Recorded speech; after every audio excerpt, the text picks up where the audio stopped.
The lawyer's smile froze mid-sentence when he saw the look on my face, not one of grief, but of quiet, burning determination.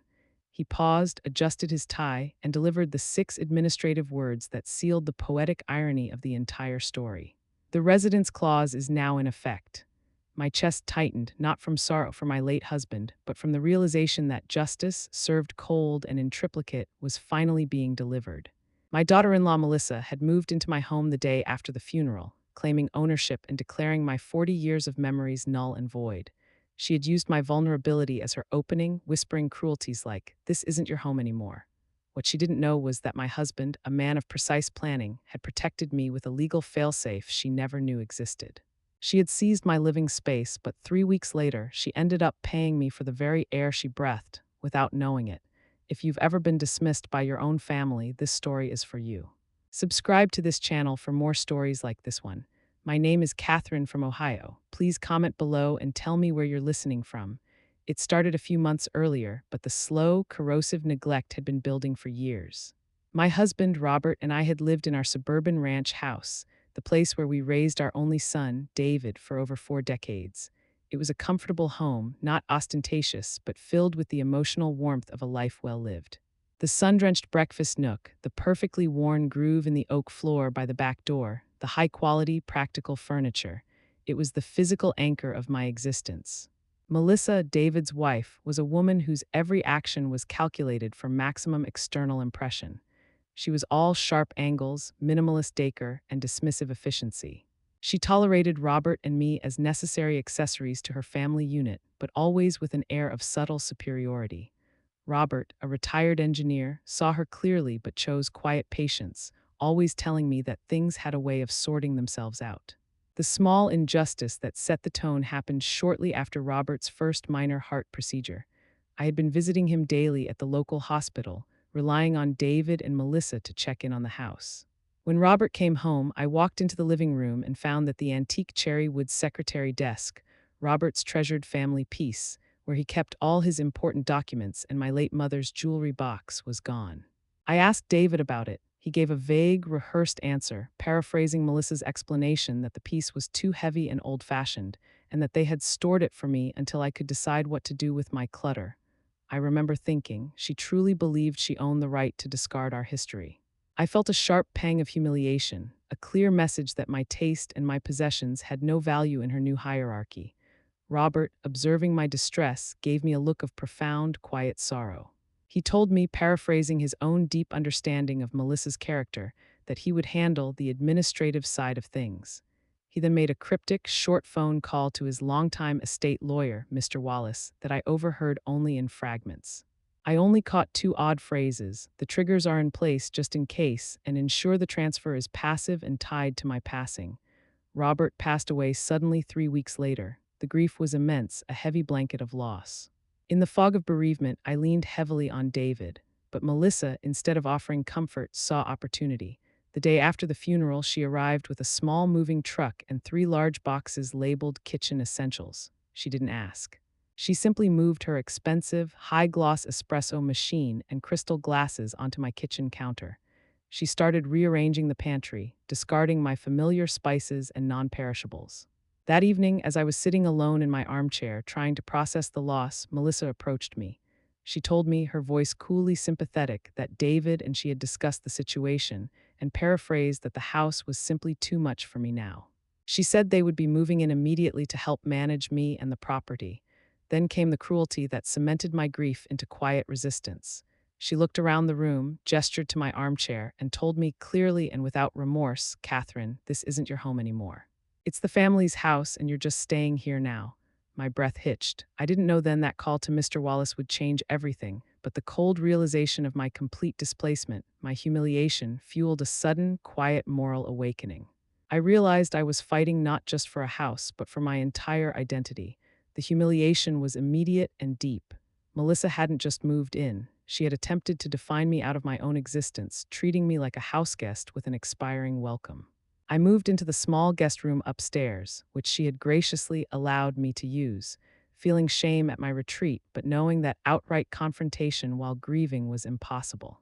I started observing her, a silent witness to her hostile takeover. Her presence was a physical strain.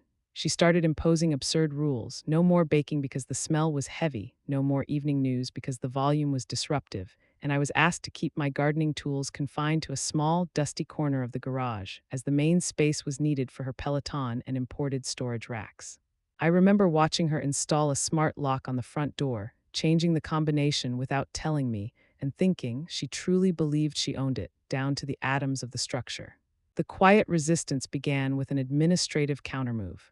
I called Mr. Wallace, Robert's estate lawyer, and requested a meeting, using the same gentle, administrative tone I had used with Robert. I didn't mention Melissa's cruelty.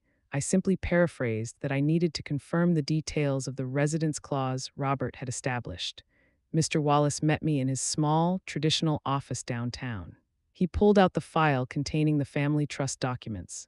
He told me that Robert, anticipating the exact situation, a situation where I might be neglected or marginalized after his passing, had included a specific, rarely used clause. He paraphrased that the primary intention of the entire trust was to ensure my absolute security and comfort in my final years. The procedural twist was elegantly simple. Robert had set up the house, legally titled in the name of the Smith Family Perpetual Trust, to be managed by a designated trustee, initially David, with Melissa as the secondary manager. However, the residence clause stipulated that if the surviving spouse, myself, was deemed, by my own written attestation, to be receiving inadequate care or experiencing displacement or emotional distress within the residence, the legal status of the house would automatically convert. It would instantly shift from a trust asset managed by the children to a life estate with usufructuary rights granted solely to me for the remainder of my life. Mr. Wallace told me, paraphrasing the administrative genius of Robert, that this conversion would have three immediate binding effects. 1. Sole occupancy control. I would have full and exclusive control over who lived in the house. 2. Rent requirement. The clause stipulated that if any other family member, including David and Melissa, wished to continue residing in the home after the clause was triggered, they would be legally required to sign a rental agreement with me, paying the fair market value rent directly to me for the full duration of their stay. The rent rate was locked based on a recent independent appraisal Robert had commissioned. 3. Trustee removal. David and Melissa would be immediately and permanently removed as trustees of the entire trust, their authority passing to an independent, non-familial administrator, Mr. Wallace himself. My grief shifted entirely into a cold, clear moral awakening. Robert hadn't just left me a house. He had left me a weapon of dignified defense, powered entirely by procedural plausibility. Mr. Wallace told me the clause required only one document to be executed: a simple, notarized attestation from me confirming my feelings of displacement and distress, and stating that the clause was now in effect. He added softly that the triggers are in place, just in case, were Robert's way of ensuring I had the final word. The camera would linger on my shaking hand, holding the legal pen, ready to sign. I left his office with the signed document, filed and notarized, the quiet power heavy in my purse. I decided not to tell Melissa immediately. The confrontation had to be administrative and public, delivered when her sense of absolute ownership was at its highest. I would wait for the reading of the will, scheduled for the following week, where the entire family would be present and where the new independent trustee, Mr. Wallace, would officially read the full documentation. My humiliation was about to be reversed through the cold language of the law. I needed one more piece of leverage before that meeting: documentation of her current attempts to control the space. I remembered the smart lock she had installed, and an idea for a small revenge, a micro payoff, began to form. I remembered the smart lock she had installed, and an idea for a small revenge, a micro payoff, began to form. The small injustice of her changing the door combination without telling me was a constant, low-level source of anxiety. It was a physical sign of my exclusion. I realized the lock itself, a piece of modern, digitized control, was the perfect tool for a subtle reversal of power. I knew the lock communicated via Wi-Fi. I quietly went to the office supply store and bought a small, relatively sophisticated Wi-Fi network scanner, the kind used by IT hobbyists to diagnose dead zones. I told the clerk, paraphrasing a need to optimize my new smart doorbell, that I was just checking signal strength. I brought it home, and late that night when David and Melissa were asleep, I ran the scanner near the front door. I was looking for the lock's device name, and I found it, predictably named something corporate and sterile: front door secure. I then used the scanner to identify its network connection and, more importantly, its administrative IP address, which was logged in the router settings. I had retired from my administrative assistant job years ago, but I still remembered enough about basic networking to be dangerous. I didn't hack the lock, which would be illegal. Instead, I accessed the home Wi-Fi router settings, the password to which Robert had always used the name of our late dog, a detail Melissa would never have guessed. I found the router's parental controls section and set up a rule. The smart lock's administrative IP address was scheduled to disconnect from the network every morning at 7:30 a.m. and reconnect precisely 15 minutes later. During that 15-minute window, the lock would rely on its physical key and manual code entry, often defaulting to a pre-programmed service code in its temporary lack of network access. This was not a security breach, but a scheduled administrative disruption to her control. This small, deliberate act was my micro payoff. It was a quiet sabotage of her digital efficiency. The next morning, I watched the results. Melissa was preparing to leave for her high-powered marketing job. Precisely at 7:30 a.m., I watched her try to lock the door using the phone app. The lock blinked red. She tried the code and it failed to register immediately, briefly defaulting to a temporary setting as it searched for the network. She swore under her breath, paraphrasing her intense frustration, and was forced to fumble for the backup physical key Robert had left hidden under a specific garden gnome, a location she had mocked as tacky and predictable. I remember thinking, you value efficiency. Let's see how efficient you are when the basics fail. It was a small victory, but it shifted the power dynamic internally. I was no longer the dismissed mother. I was the quiet resistance, operating behind the scenes using Robert's forgotten administrative details. The emotional beats were transitioning from shame and grief to quiet resistance and calculated planning. The humiliation she experienced was not public, but internal, and that was more satisfying. She never figured out the pattern. She just complained to David about the faulty modem and the cheap lock installer. With the will reading looming, I focused on the final administrative steps. Mr. Wallace had instructed me to gather any further documentation that illustrated my displacement. I took pictures of the garage, where Robert's tools were now covered by Melissa's pristine white storage bins.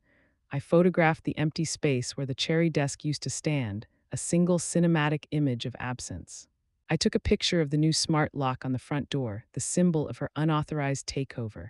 The day of the will reading arrived. It was held in Mr. Wallace's office, with David, Melissa, Robert's sister Carol, and me seated around a large mahogany table. Melissa was radiating quiet confidence, already planning her future renovations, assuming she was the primary beneficiary of the house.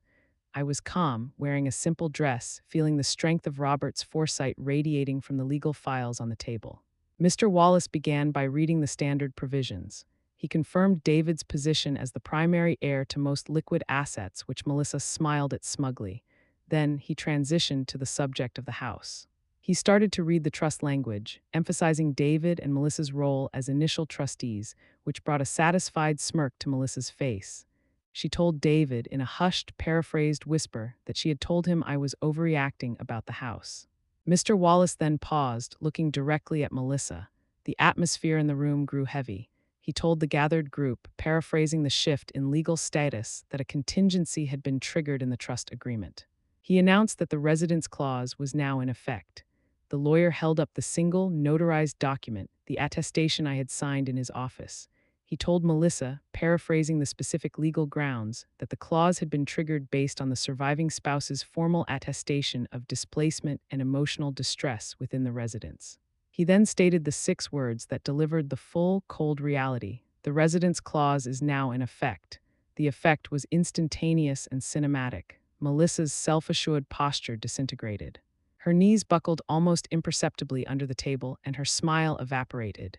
David looked at me, bewildered, then back at the lawyer, seeking an explanation. Mr. Wallace then delivered the 3 administrative dominoes that fell in sequence. He told David and Melissa, paraphrasing the immediate legal consequence that effective immediately. 1. I was now granted a life estate with usufructuary rights to the property, meaning I had exclusive control over occupancy for the remainder of my life. 2. Any current occupants, meaning David and Melissa, who wished to remain in the home, were legally required to sign a rental agreement with me, Catherine Smith, paying the documented fair market value rent monthly. 3. Both David and Melissa were instantly and permanently removed as trustees of the entire Smith Family Perpetual Trust, their authority transferred to Mr. Wallace as the independent administrator. The full reveal was slow, precise, and utterly unassailable. Melissa's shock morphed into pure, unadulterated fury, but she maintained her silence, unable to challenge the official documents laid out on the mahogany table. The procedural plausibility was rock solid. Robert had structured the trust with an emotional trigger that was only activated by my documented feeling of betrayal. David, finally finding his voice, told Mr. Wallace, paraphrasing his desperate attempt to rationalize, that Melissa had only moved in to help me and that I was simply overreacting to the changes. I looked directly at David. This was the moment for the brief proof moment. I didn't raise my voice. I simply placed my phone on the table, displaying the screenshot of Melissa's text message from a week after the funeral. I told David, paraphrasing the precise moment of betrayal, that his wife had looked at my home of 40 years and stated, "This isn't your home anymore." I then told him I had documented the change of locks, the disposal of Robert's desk, and the confinement of my possessions. I told him that I had signed the attestation the day after she said those words. The simple text message and the signed affidavit were the clear, documentary proof. David slumped, realizing the full extent of his wife's casual cruelty and my quiet retaliation. Mr. Wallace, with the professional neutrality of a judge, told Melissa, paraphrasing the legal necessity, that she had exactly 48 hours to either vacate the premises or sign a year-long lease agreement with me at the appraised rate, due on the 1st of the following month.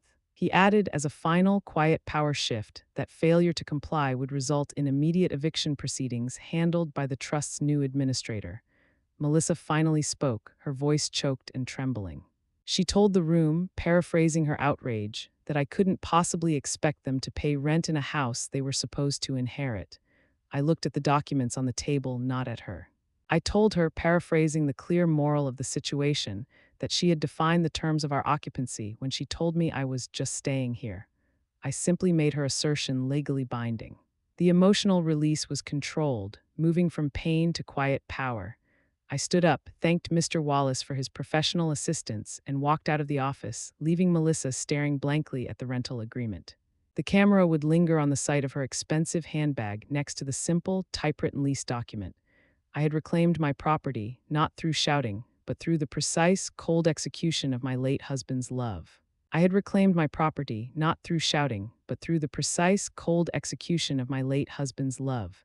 Driving away from Mr. Wallace's office, I felt an immense weight lift. The shame of being displaced had been purged by the clarity of the law. I had used my moral high ground, the objective reality of Melissa's dismissive statements, to enforce my rights. The focus now shifted from legal confrontation to domestic enforcement. I arrived back at the ranch house, which suddenly felt entirely mine again. The smart lock on the front door, the symbol of Melissa's arrogance, now felt like a temporary piece of cheap plastic. Inside, David and Melissa had already arrived, the atmosphere tense and volatile. David avoided my eyes, the realization of his passive complicity clearly etched on his face. Melissa, however, was in a state of quiet, dangerous fury. She confronted me in the living room, her voice low and tight. She told me, paraphrasing her outrage, that I was being cruel, that I had manipulated Robert's good intentions, and that I was tearing the family apart over an old house. She reminded me that I was the mother of her husband, implying I should show maternal mercy. I held my ground, maintaining the gentle, dignified tone that denied her any platform for histrionics. I told her, paraphrasing the administrative truth, that I was not tearing the family apart. I was simply enforcing the boundaries she had aggressively violated. I reminded her that her choice was simple: sign the lease and pay me the fair market rent, or leave the house within the lawyer's deadline. I told her that if she stayed, she would be paying me directly, ensuring my secure financial future as Robert intended. The power reversal was absolute and clear. Melissa spent the next 2 days oscillating between making frantic, hushed calls to her own lawyer, who, I suspected, was confirming the legal impregnability of the residence clause, and rearranging her belongings in sharp, angry movements. David, trapped between his wife's entitlement and his mother's legal authority, was uselessly quiet. I took the opportunity to initiate a small, non-confrontational administrative countermeasure that served as a subtle, satisfying micro-payoff. I walked to the dusty corner of the garage where Melissa had exiled Robert's tools and my gardening equipment. I brought my items back into the main house, moving my potting bench into the sunroom and spreading out Robert's essential tools on a workbench in the main garage area. I didn't ask permission, I was exercising my usufructuary rights, the right to enjoy and utilize my property. When Melissa walked past and saw my trowels and soil bags replacing her perfectly organized, sterile storage, she stopped short. She told me, paraphrasing her displeasure, that I was making a mess. I simply told her with a soft, final authority that the sunroom was my primary workspace now, and she should feel free to use the tools anytime. It was a complete physical reclaiming of the space. As the 48-hour deadline approached, Melissa's demeanor changed. The fury drained away, replaced by a hollow resignation. Her lawyer had clearly advised her that the clause was binding, and the eviction proceedings would be fast and embarrassing. I knew that leaving was financially impossible for them immediately. They were overleveraged and needed a place to stay while they figured out their new reality. The rent, while expensive, was slightly less than an average city rental, and they were desperate. On the final evening, Melissa slid a signed copy of the lease agreement under my bedroom door, the guest room that was now legally her landlady's private domain. She hadn't handed it to me. The avoidance was a final, small attempt at emotional resistance. I picked up the paper, feeling the crisp, legal finality of it. She had signed the lease, committing herself to paying me rent for the privilege of residing in my home, the home she had proudly told me was not mine anymore. The immediate consequence was not just financial. It was existential. She was now paying for the very disrespect she had shown me. I felt a profound sense of moral restoration. Robert's administrative genius had provided the perfect instrument of poetic justice. I had never become cruel, I had simply made her live by her own rules. The next administrative step was crucial, collecting the first month's rent. That payment would be the final, undeniable proof of the new order, the full cathartic release of the administrative revenge. I intended to handle the transaction with the same objective, quiet professionalism that had defined the entire process, ensuring the humiliation was procedural, not personal. I was now her landlady, and I would maintain the distance required for that role. The first of the month arrived, a date I had marked with quiet anticipation. I waited until 10 a.m., giving them adequate time. I didn't send a reminder text. A landlady does not chase a tenant. I walked downstairs to the kitchen, where Melissa was frantically trying to get a cup of coffee from her espresso machine, which, true to my schedule, was currently disconnected from the Wi-Fi. The scheduled network interruption was a constant, subtle reminder of the administrative control I held, a tiny, satisfying micro-payoff every morning. I walked over to the counter and placed a simple, typewritten letter next to her machine. The letter was short and formal, paraphrasing the lease agreement's terms. Payment is due on the first of the month. Preferred method is certified bank check made payable to Catherine Smith. Please submit the full amount by the close of business today. I signed it simply, K. Smith, Property Administrator. Melissa looked at the letter, then at me. Her expression was a mix of cold resentment and forced compliance. She knew the consequences of delay. Without a word, she turned and walked upstairs. 10 minutes later, David descended, looking defeated and embarrassed. He held a sealed, certified check in his hand. He placed it directly into my palm. He told me, paraphrasing his frustration and regret, that he was sorry things had come to this, and that he wished they could just go back to normal. I looked at the check, feeling the physical weight of my restored dignity. I didn't return the apology. I told David, paraphrasing the clear moral boundary, that normal was a space built on respect and honesty, not on exclusion and silent betrayal. I told him I expected all future payments to be made precisely on time. It was a cold, necessary confrontation. I was holding the line that Robert had legally established for me. The transition from mother to landlady was complete. The true escalation in the story was not a shout, but the sight of that check. I drove immediately to the bank and deposited the money into my personal account. The sight of that large number, the fair market value rent for my own home, secure in my balance, felt like a validation of my entire life. David and Melissa continued to live in the house, but the atmosphere was irreparably altered. They were tenants, carefully managing their noise and their impact on the communal spaces. I, the life estate holder, was the undisputed owner of the comfort and peace of the home. I started using the living room again, watching the news at my preferred volume, baking my cinnamon rolls whenever I chose. The contrast between my quiet contentment and Melissa's high-strung misery was a daily satisfaction. A few weeks later, I received an anonymous tip, a quiet whisper from a neighbor who had served on the HOA board with Melissa. The neighbor, paraphrasing the local gossip, told me that Melissa had been loudly complaining at a community meeting about the ridiculous rental market in the area, stating that their new landlord was impossible and never maintained the property, forcing them to use the emergency manual keys because the cheap smart lock kept failing. The neighbor had never connected the impossible landlord to me. This small piece of community gossip was another micro payoff. Melissa was forced to publicly lament paying high rent to an anonymous, unyielding landlord, compounding her humiliation. The house she had seized was now an administrative prison where she paid her jailer, me, for her daily discomfort. I decided to increase the level of procedural pressure slightly. I walked up to David and Melissa's bedroom door and gently slipped a printed formal notice underneath. The notice, paraphrased from a standard lease agreement, stated that a routine annual property inspection would be conducted on a specific date, 1 week in the future. The notice explained the need to ensure the property was well maintained and that all appliances, including the plumbing and HVAC system, were in working order. I knew the inspection was unnecessary, but the procedural formality was a psychological weapon. It ensured they could never relax, always reminded that their occupancy was conditional and subject to my professional oversight. The emotional charge was increasing. They had thought the legal battle was over with the lease signing. They were about to realize the administrative reality of being my tenant. The procedural escalation was designed to trigger the final, desperate move from Melissa. The notice of the property inspection caused immediate internal chaos. I could hear muffled, frantic arguing from upstairs. Melissa knew that a professional inspection, scheduled by the life estate holder, would grant me access to every part of the home, including her meticulously arranged personal space, and would emphasize the absolute shift in control. She realized the terms of the lease had made her a subordinate in the house she thought she owned.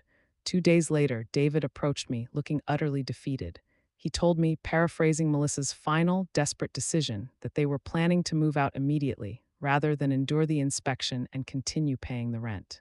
He explained that they had found a smaller, cheaper apartment across town, realizing they could not afford to sustain the high-cost, high-tension arrangement of being my tenants. They asked for an early termination of the lease, accepting the penalties outlined in the rental agreement. I accepted their decision with the same quiet, professional detachment I had used throughout. I told David, paraphrasing the administrative process, that they needed to provide 30 days' notice in writing, as stipulated by the contract, and that the lease termination penalties would be calculated and deducted from their security deposit. The finality of the process, the need to adhere to the administrative contract she had signed, was the final confirmation of her loss of power. This was the peak of the cathartic release. The realization that Melissa was voluntarily surrendering the house she had seized, choosing financial stability and peace over the continued psychological burden of being my tenant. The shame she had inflicted on me by claiming my home was reversed by her self-imposed eviction. I waited patiently for the written notice. When it arrived, it was formal and cold, signed by both David and Melissa. I filed it immediately. The house was finally, truly, entirely mine again, secured by my husband's foresight and my quiet, dignified perseverance. The next few weeks were spent in a state of quiet, profound transition. As they packed, I started reclaiming the house, piece by piece, without confrontation. I watched as Melissa disassembled her sterile, modern daycare. I found an immense satisfaction in watching David struggle to move the bulky, expensive furniture they had acquired, the same kind of objects they had used to justify discarding Robert's cherry desk. My emotional beats were stable. Quiet power had settled into poetic calm. I called a local furniture restorer and arranged for Robert's cherry desk to be delivered from storage. Its arrival was the single most powerful cinematic image of restoration. I put it back in the exact spot in the living room, near the sun-drenched nook where it had stood for 40 years. Its solid, familiar presence felt like a warm hug from Robert. The day they moved out, I stood in the doorway, observing the empty space. Melissa walked past me, dragging a heavy suitcase. She stopped for a moment, looked at the restored cherry desk, and then looked at me. She told me, her voice almost a whisper and filled with genuine remorse, that she was sorry for saying the house wasn't mine. She told me she finally understood that home was more than a deed. It was a feeling, and she had destroyed that feeling with her pride. I simply nodded. I didn't need a lengthy speech. I told her, paraphrasing my final wish for them, that I hoped their new home would be built on stronger, more respectful foundations. I watched them drive away, and then I walked through every room, savoring the silence and the familiarity. The final act of procedural justice was the closing of the life estate phase. I called Mr. Wallace, and he confirmed that with David and Melissa officially moved out and the property entirely vacant of all unauthorized occupants, the life estate with usufructuary rights would quietly, automatically revert to the original trust structure, but with a crucial difference. I, as the surviving spouse and primary beneficiary, would now receive 100% of the income in perpetuity, and David and Melissa would remain permanently removed as trustees, incapable of ever exerting control again. The house was safe and my future was secure. I was back in my armchair, watching the sun set through the breakfast nook window when I reflected on the entire journey. My husband hadn't left me a weapon of revenge. He had left me the strength to enforce my dignity. I had never become cruel. I had simply allowed the administrative mechanisms of love to correct a deep moral betrayal. The final thought was clear. Some wounds are best healed, not with tears or shouting, but with some wounds are best healed, not with tears or shouting, but with the cold, irrefutable truth of procedural paperwork. The house felt huge and quiet now, but the silence was one of peace, not loss. I walked the familiar halls, running my hand along the walls, feeling the accumulated layers of my life settle back into place. Every corner, every detail was now entirely mine, secured by the contract that Melissa had been forced to sign. I looked at the cherry desk, where Robert's absence still felt profound. I opened the top drawer, the one Melissa had claimed was filled with clutter, and inside I found the small, velvet jewelry box containing my mother's heirloom locket. It was a tangible piece of the legacy Melissa had tried to discard, now safely back where it belonged. The image of the jewelry box resting on the dark cherry wood was the final visual cue of restoration. The financial relief was immense. The large monthly rent payments I had collected from David and Melissa were now being replaced by the steady, passive income from the trust, managed competently by Mr. Wallace. My future was secure, entirely independent of my son and his wife's decisions. I had achieved financial autonomy through the very house they had tried to take. I rarely spoke to Melissa now, but our interactions were cordial, defined by a clear, respectful distance. When David came over, he came alone. He had learned the harsh lesson that his silence in the face of his wife's cruelty had cost them dearly. He apologized, paraphrasing his shame for not defending me and the house when Robert first died. I told him that I forgave him, but that forgiveness did not erase the need for consequence.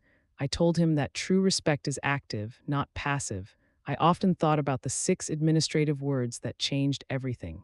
The residence clause is now in effect.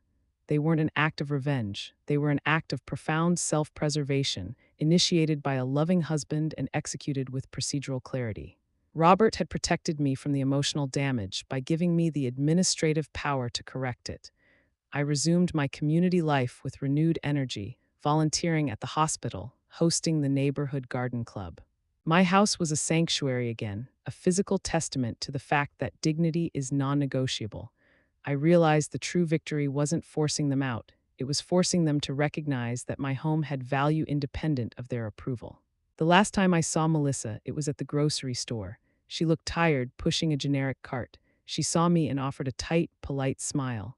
She told me, paraphrasing her current reality, that she was learning to manage on a smaller budget and was actually doing some of the decorating herself. She was learning humility, one painful step at a time. I wished her well with genuine sincerity. The resentment was gone, replaced by a quiet sense of closure. I drove home, pulling up to the house. I walked up to the front door, inserted my key into the physical lock. The same kind of reliable, heavy lock Robert had installed 40 years ago, having immediately replaced the faulty smart lock after David and Melissa moved out. The door clicked open with a satisfying, familiar sound. It was the sound of ownership, permanence, and peace. I spent the next few months enjoying the rediscovered quiet of my home, establishing a comfortable routine that was entirely my own. The garden thrived under my full attention, and I finally got around to having the oak floors professionally refinished, erasing the final traces of Melissa's sterile influence. Every decision I made, from the new coat of paint in the kitchen to the placement of the furniture, was a deliberate act of self-sovereignty. The house breathed with a different air, lighter, warmer, and entirely free of judgment. The financial security was a constant, comforting presence, allowing me to fully retire from the small part-time bookkeeping job I had kept after Robert passed. I finally had the time and peace to devote myself to my interests, things that Melissa had dismissed as quaint hobbies. I started a small, successful initiative knitting blankets for the hospice patients, transforming my cluttered yarn collection into acts of service and warmth. This period was crucial for the narrative's emotional arc. It was the long, peaceful calm after the administrative storm, demonstrating that the vengeance was not spiteful but restorative. I had reclaimed my time and my peace, which were more valuable than any piece of property. The administrative details of the trust management were seamlessly handled by Mr. Wallace. I received a concise, professional report every quarter, detailing the income and expenses, confirming that David and Melissa were permanently excluded from any decision-making or financial benefit from the property. I realized that the greatest irony was that my displacement had, by triggering Robert's clause, given me a level of financial independence I might never have sought otherwise. I thought about the first time I saw the smart lock, feeling the cold sting of exclusion. Now, the old-fashioned, heavy brass key in my hand was a symbol of impenetrable security. The simple act of locking the door at night was a small, satisfying ritual, confirming that the walls were mine, and the world outside was subject to my own gentle, dignified rules. The peace I felt was so profound that I decided to reach out to David one last time, not for reconciliation over the past, but for clarity about the future, to ensure that the administrative correction was fully internalized and understood, not just as punishment, but as a defining lesson in respect. I planned a final, quiet meeting with him at the local community center, a neutral, public space far from the emotional history of the house. I planned a final, quiet meeting with him at the local community center, a neutral, public space far from the emotional history of the house. I wanted to look at David, my son, not as the passively complicit husband of Melissa, but as the man who needed to understand the long-term consequences of silence. We met in the community center's cafe, a bright, slightly noisy space filled with local seniors and mothers with toddlers. David looked better than he had in months, less stressed, less guarded. He told me, paraphrasing his relief, that the smaller apartment was better for them, forcing them to simplify and focus on their own careers without the high financial pressure of the larger house. He admitted that the previous living situation, with Melissa's aggressive control, had been miserable for him. This was the first time he had truly acknowledged her behavior and his own weakness. I chose this moment for the final, necessary conversation about the financial truth. I told him, paraphrasing the administrative finality, that Robert had foreseen this precise outcome. I explained that the trust was structured to provide me with a life estate income stream in perpetuity, and that this income was now securely in place, entirely under Mr. Wallace's independent management. I explicitly told him that while I loved him, the financial legacy of the house was now entirely and exclusively dedicated to my own security and comfort, as a consequence of his wife's actions and his lack of intervention. David nodded slowly, indicating full comprehension. He told me, paraphrasing his acceptance, that he understood why Robert had done it and why I had executed the clause. He said he finally understood that the 6 words, "the residence clause is now in effect," were not a malicious act but an administrative protection. He confessed that when Melissa had disposed of his father's cherry desk, he had felt a deep sickness but hadn't acted, and that his failure to defend my dignity had resulted in the loss of their inheritance from the property. This admission was the full cathartic release I needed from him, an active acceptance of his own culpability. I looked at him with gentle honesty. I told him, paraphrasing my hope for his future, that sometimes the greatest kindness a parent can give is a clear, unavoidable consequence. I told him that I was financially secure and that he should now focus on building his own legacy with Melissa, but one rooted in mutual respect, not assumed wealth. I emphasized that I did not need or want anything from them, and they should not expect anything from the house. The administrative revenge was now fully internalized by the victim's family. The emotional temperature dropped to a stable, respectful low. We talked for a while longer, not about the past, but about his current work and his plans for a small weekend trip. The relationship was healing, not through forgetting the betrayal, but through respecting the new, legally defined boundaries. leaving the community center, I felt an extraordinary sense of lightness. I had not only regained my home, but I had, through the hard, cold language of the law, taught my son a vital lesson about integrity and standing up for what is right. The justice I pursued was comprehensive. Financial security for me and moral clarity for him. I continued my serene life. I often ran into neighbors who would, with a mix of curiosity and pity, ask about David and Melissa. I always maintained the same dignified distance. I would tell them, paraphrasing the administrative truth in a non-confrontational way, that they were doing well in their new, smaller home and that sometimes a change of scenery is necessary for growth. I never once mentioned the rent, the clause, or the eviction. My story remained private, dignified, and administratively watertight.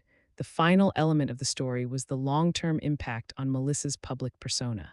I knew she had been bragging about inheriting the house before the will reading. The sudden, unexplained move and the financial retrenchment must have caused considerable gossip in their sophisticated social circles. I wanted to confirm this procedural blow had also delivered a social correction. I decided to meet with Robert's sister, Carol, the only family member present at the will reading who had remained neutral and supportive. We arranged to meet at our usual small-town diner. Carol was still discreet, but she provided the necessary final piece of confirmation, the micro-payoff of public perception. I decided to meet with Robert's sister, Carol, the only family member present at the will reading who had remained neutral and supportive. We arranged to meet at our usual small-town diner. Carol was still discreet, but she provided the necessary final piece of confirmation, the micro-payoff of public perception. We sat in a vinyl booth, sipping coffee.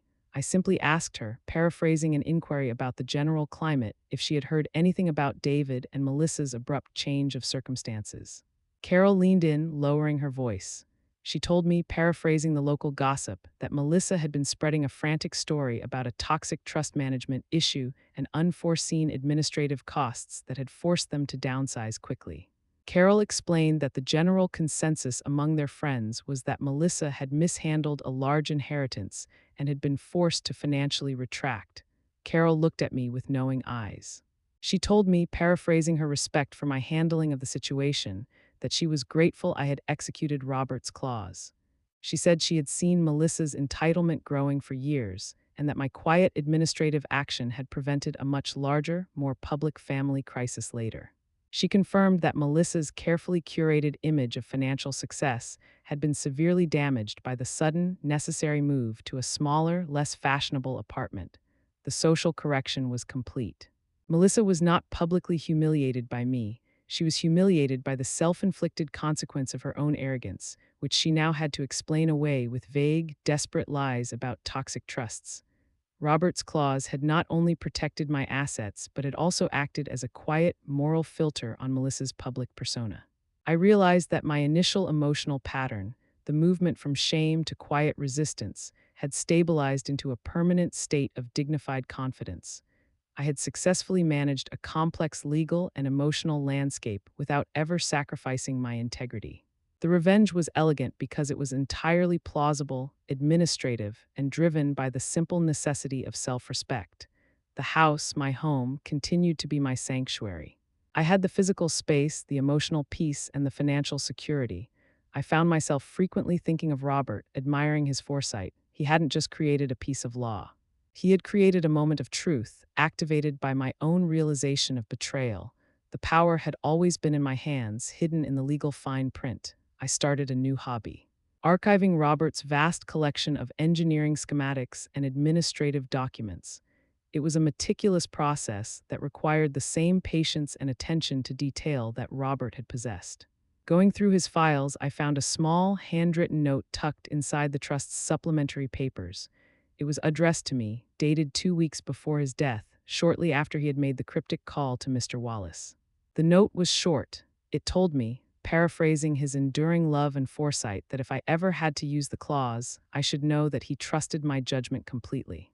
He wrote that the house was mine, the life was mine, and he had simply ensured that no one could take my peace.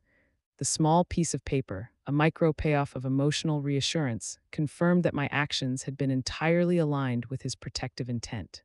This find finalized the emotional closure. I had not acted in spite. I had acted in love, executing the final directive of my husband to secure my peace. The confrontation with Melissa was merely the procedural step necessary to unlock that security. I decided the story needed one final, quiet, reflective scene focusing on David. He was the most important collateral damage, and his eventual understanding was key to the story's moral restoration.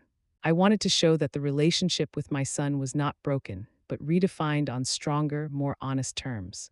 I planned to visit his new, smaller apartment, not to judge, but to affirm our new, healthier boundary. I decided the story needed one final, quiet, reflective scene focusing on David. He was the most important collateral damage, and his eventual understanding was key to the story's moral restoration. I wanted to show that the relationship with my son was not broken, but redefined on stronger, more honest terms. I planned to visit his new, smaller apartment, not to judge, but to affirm our new, healthier boundary. I called David and arranged to drop off some of his father's old administrative files that he might need for tax purposes, a clean, non-emotional excuse for the visit. I drove to their new place, an apartment in an older, well-maintained complex across town. It was modest, comfortable, and most importantly, free of the high-stakes pretense that had defined their life in my house. When I stepped inside, the atmosphere was immediately different. There was no sterile, empty efficiency. Instead, there was a lived-in warmth. Melissa, surprisingly, greeted me with a polite, if still somewhat reserved, smile. She even offered me tea, a gesture worlds away from the dismissive coldness she once exuded.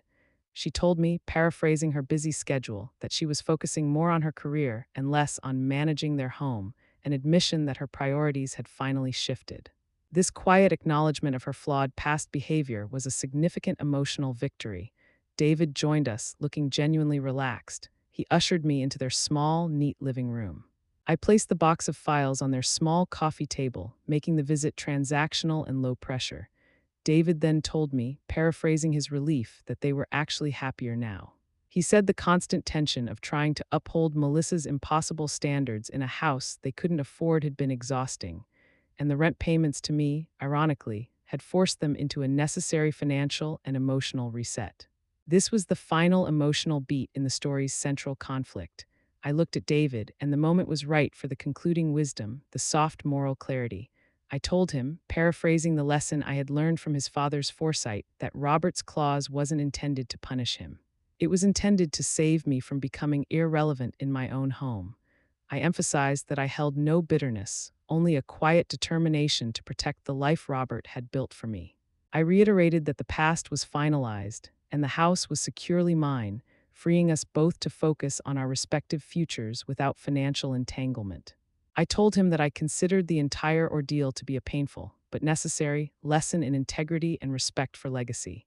I told him very simply that I loved him, but my love did not mean blindness to his inaction or his wife's entitlement. This statement finalized the power shift. I was the secure, autonomous parent, and he was the adult son who had learned a profound lesson about defending his mother's dignity. Melissa, listening quietly from the doorway, did not interrupt. Her silence was a deeper form of acceptance than any apology could have been. The forced confrontation had yielded a genuine, albeit fragile, reconciliation. I left their apartment feeling a profound sense of closure. The life estate had served its purpose. It had protected me, corrected the betrayal, and finally helped my son and his wife find a more honest foundation for their own life. Driving away, I reflected on the elegance of Robert's solution. He had anticipated that I would need administrative, undeniable power to combat emotional cruelty. He knew that the only way to silence Melissa's entitlement was to make her pay, literally, for her own arrogance, and then force her to move out when the financial pressure became unbearable. The administrative mechanism had been the engine of poetic justice. I returned to my ranch house, which now felt less like a property and more like a fortress of peace. I sat in my armchair, looking out at the twilight. The entire sequence, from the lost cherry desk to the signed rental check to this final, quiet visit, had been a journey of moral restoration. I realized I had not just recovered a house. I had recovered my identity, my financial security, and a healthier relationship with my son. The procedural battle was over, and the emotional dignity was intact. The final scene, the quiet denouement, needed to focus on the enduring nature of Robert's love and the simplicity of my restored life. It was a life built on a foundation of respect and legal foresight, a life where the quiet traditions, the garden, the hospice blankets, the security of my home were no longer subject to anyone's judgment. I reached for the thick brass key, the one that represented the true physical sovereignty over my domain. Its weight was comforting and absolute. The weight was comforting and absolute. I sat in my armchair, reflecting on the enduring nature of Robert's love and the simplicity of my restored life. It was a life built on a foundation of respect and legal foresight, a life where the quiet traditions, the garden, the hospice blankets, the security of my home were no longer subject to anyone's judgment. I reached for the thick brass key, the one that represented the true physical sovereignty over my domain. Its weight was comforting and absolute. My life settled into a rhythm of gentle contentment. The anxiety that had simmered during Melissa's residency was gone, replaced by a deep-seated peace. I had regained not just the house, but the feeling of ownership, the intangible comfort that Melissa had so casually tried to strip away. The property was now generating a significant passive income stream that ensured my independence, a financial shield against any future emotional or material slight. The physical presence of the cherry desk in the living room was a daily, silent affirmation of Robert's enduring love.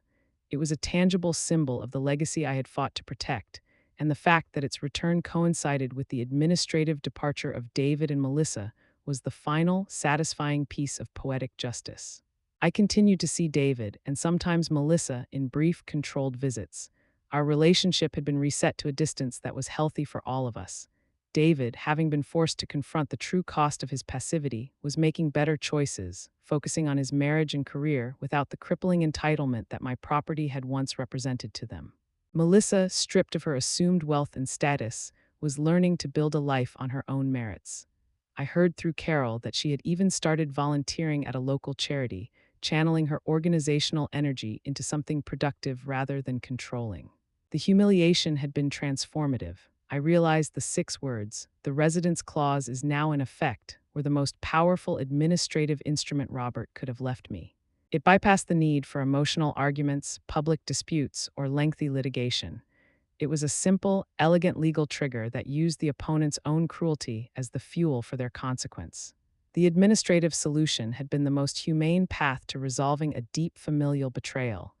I had enforced boundaries without resorting to cruelty, choosing dignity over drama. I spent one afternoon carefully cataloging the documents Robert had left me, organizing them into protective binders.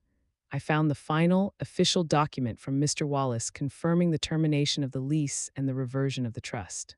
Tucked into the papers was a clean copy of the attestation I had signed, affirming my feelings of displacement and distress.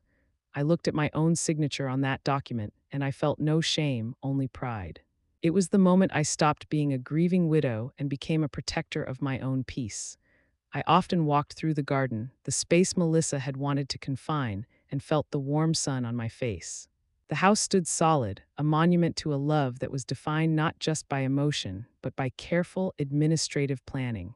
The struggle had been real, but the restoration was complete. I walked to the front door, the old brass key in my hand. I locked the door, feeling the heavy click of the deadbolt securing my sanctuary. I had not only regained my home. I had secured my dignity, my financial future, and a more honest relationship with my son. The procedural battle was over, and the emotional dignity was intact. Sometimes justice doesn't knock, it whispers in the fine print. And sometimes the highest cost of disrespect is the rent you pay to your own victim.